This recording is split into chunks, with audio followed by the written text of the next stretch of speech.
जैसे जैसे चुनाव नजदीक आते जा रहे हैं, बिहार की राजनीति में हलचल तेज होती जा रही है और इस ठंड में भी बिहार की राजनीति में आप गर्माहट महसूस कर सकते हैं। नमस्कार, आप देख रहे हैं BMW न्यूज़ और मैं हूं आपका होस्ट कुमार अभिषेक। देखिए, बिहार में जो लोकसभा और विधानसभा को चुनाव होने जा रहे हैं, उसमें लोकसभा के चुनाव के सीट के जो बंटवारे होंगे वो विधानसभा चुनाव पर भी आकर रुकेंगे और इसी खबर में आपको ये समझ में आ जाएगा। देखिए, जदयू ने अपना स्टैंड साफ कर दिया कि वो अपनी जीती हुई सीटें नहीं छोड़ेंगी, यानी कि 16 सीट जो जदयू के खेमे में पहले से है उसे वो किसी भी हालत में नहीं छोड़ने वाली है। तो ऐसे में इंडिया अलायंस में तनाव बढ़ना तो तय है। फिर भी महागठबंधन के लोग ये कह रहे हैं कि इंडिया महागठबंधन में सब कुछ ठीक है। देखिए, सीट बंटवारे को लेकर जदयू के जल संसाधन मंत्री और नीतीश कुमार के बेहद करीबी नेता संजय झा सीटों को लेकर क्या कुछ बता रहे हैं। कांग्रेस को क्या लड़ना है नहीं लड़ना है वो आरजेडी से बात कर रहे हैं, आरजेडी से ही बात करके तय, और फिर जेडीयू का आरजेडी से बात कर रहे हैं। लेकिन हम स्पेकुलेट नहीं कर सकते मीडिया में क्या आया और क्या डिमांड है। जब 1 to 1 बैठ करके वो बात करेंगे या हम लोग की बात को जदयू की 16 सिटिंग सीट है, तो उस पर दावेदारी जदयू की बनेगी ना? दावेदारी क्या है? सिटिंग ही है। दावेदारी की बात क्या है?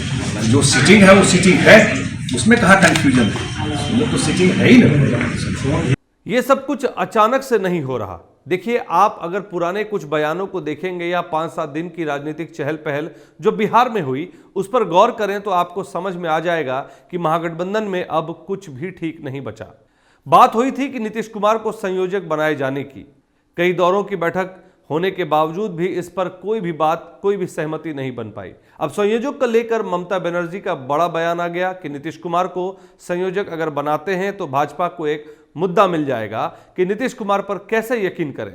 वो किसी एक पार्टी के साथ तो रहते ही नहीं और ये बातें चुनाव में इंडिया अलायंस के लिए घातक साबित होंगी। इस बात का समर्थन अरविंद केजरीवाल, उद्धव ठाकरे ने भी कर दिया और यह माना गया कि खड़गे जी को ही संयोजक और प्रधानमंत्री पद का उम्मीदवार घोषित किया जाए और यहीं से मामला बिगड़ता चला जाता है। अब इन बातों पर जदयू नेता नीरज जी का भी एक बयान सुन लीजिए, जो ये कह रहे हैं कि बार बार नीतीश जी को संयोजक बना दिया जाए। तो क्या कभी नीतीश जी ने आवेदन दिया था? जब नीतीश कुमार ने खुद ही किसी पद को लेने से मना कर दिया है, किसी पद की अपेक्षा नहीं रखते, फिर ये बात क्यों बार बार सुनाई जा रही है? सुनिए नीरज जी क्या कुछ कह रहे हैं संयोजक बनाए जाने को लेकर। संयोजक के लिए हमने कभी आवेदन दिया है क्या? कभी एप्लीकेशन दिया है क्या? कभी वैकेंसी क्रिएट हुआ है उसका क्या? कभी हमारी सहमति ली गई है क्या? योग्यता पर कहीं विवाद है? योग्यता नहीं रहता था क्लाइमेट लीडर का उपाधि मिलता, कोई पैरवी से मिला है, बेस्ट चीफ मिनिस्टर का अवार्ड मिलता। इसलिए ये सब काम तो नीतीश कुमार जी के अपने कर्म के बदौलत है। अब आते हैं सीटों पर।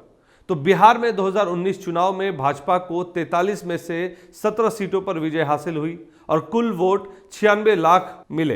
प्रतिशत में देखें तो 24% वोट मिला था। जदयू ने भी अच्छा स्कोर किया था। उन्होंने 17 सीटों पर उम्मीदवार उतारे और पार्टी के 16 उम्मीदवार विजय हुए थे। जदयू को कुल 89 लाख वोट मिले और वोटों का प्रतिशत 23 था। वहीं राजद ने 19 सीटों पर उम्मीदवार उतारे थे, लेकिन पार्टी के किसी भी उम्मीदवार को जीत हासिल नहीं हुई।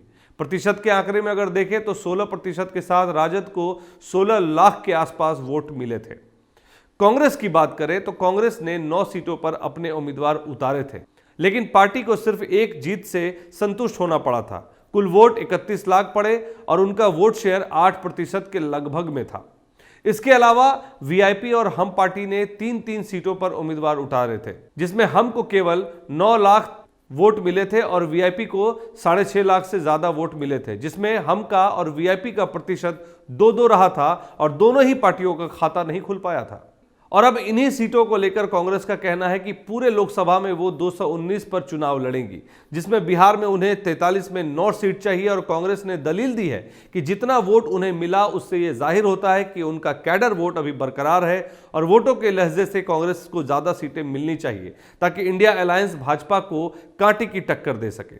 बात भी तार्किक है, क्योंकि अगर देखा जाए तो वोट प्रतिशत के हिसाब से कांग्रेस सेकंड नंबर की पार्टी नजर आ रही है, ये लोकसभा में अगर बात करें तो। हालांकि बिहार में ऐसा देखने को नहीं मिल रहा। ऐसे में अगर ज्यादा सीटों पर कांग्रेस लड़ती है तो फायदा इंडिया अलायंस को होता दिख रहा है, लेकिन इस बात को माने कौन?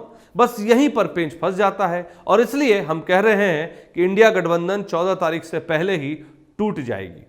अब बात करते हैं नीतीश कुमार की नाराजगी की।